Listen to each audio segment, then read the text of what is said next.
What recipe you working on this time, Tweet?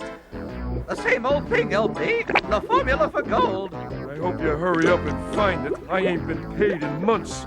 And from the looks of this stack of bills from Marvo, I might never get paid. What are you blabbering about, you hopping hairball? Let me put it this way, Tweet. If your mother doubled your allowance every day for the next 50 years, you might just cover what you owe Marvo, minus my salary, of course. Salary? LB, you must be joking. You're fortunate to be working for an evil genius like me. Although asking Mummy to increase my allowance isn't such a bad idea. She might just be in a good mood. I doubt it, Tweet. She's been in a bad mood since you was born.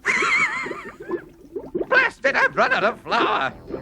Run down to Gimmick's house and steal some, will you? Please? He actually said please? Ish, the pressure must be getting to him.